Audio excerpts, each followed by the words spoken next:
ये सारी दौलत मुझे उस इल्म की वजह से दी गई है जो मेरे पास है। कारून हजरत मूसा अलैहिस्सलाम का करीबी रिश्तेदार था। उसे अन्नूर, रोशनी कहा जाता था, क्योंकि वो तौरात की तिलावत बहुत खूबसूरत आवाज में करता था।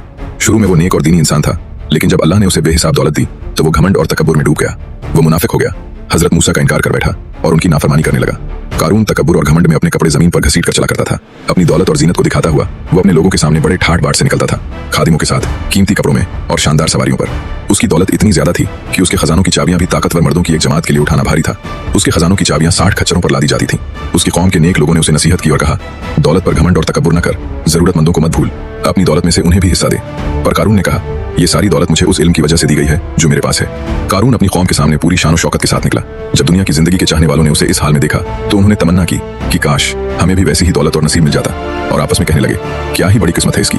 जब ये बातें नेक और सालेह लोगों तक पहुंची तो उन्होंने कहा, अफसोस है तुम पर, यकीनन आखिरत की नेमतें इस दुनिया की चकाचौंध से कहीं ज्यादा ऊंची और बेहतर हैं। कारून ने एक बदकार औरत को कुछ माल दिया ताकि वो हजरत मूसा अलैहिस्सलाम पर इल्जाम लगाए कि उन्होंने उसके साथ बुरा अमल किया है, वो भी सब लोगों के सामने।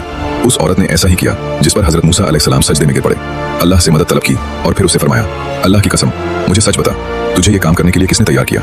उस औरत ने कहा, ये काम कारून ने मुझसे करवाया था। फिर उसने अल्लाह से मग़फ़िरत तलब की और उसकी बारगाह में तौबा कर ली। इस पर हजरत मूसा अलैहिस्सलाम ने कारून के खिलाफ बद्दुआ की।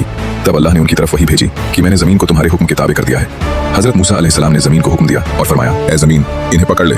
तो जमीन ने कारून और उसके महल को उसके पांवों तक निगल लिया। फिर उन्होंने फरमाया, इन्हें और पकड़ ले। तो जमीन ने उन्हें उनके घुटनों तक निगल लिया। फिर उन्होंने कहा, इन्हें और ले ले। तो जमीन ने उन्हें उनके कंधों तक निगल लिया। फिर हजरत मूसा अलैहिस्सलाम ने फरमाया, ए जमीन, इसकी दौलत और खजाने भी ले आ। तो उसकी सारी दौलत और खजाने सामने ला दिए गए। तो हजरत मूसा ने अपने हाथ से इशारा किया और वे भी जमीन में धंस गए।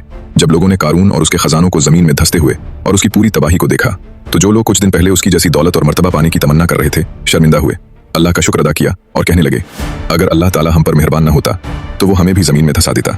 जो अपने माल पर घमंड करता है और अल्लाह का शुक्र नहीं अदा करता, अल्लाह उसे जिल्लत के साथ मिटा देता है। बेशक अल्लाह ताला जालिमों और घमंडी लोगों को पसंद नहीं करता।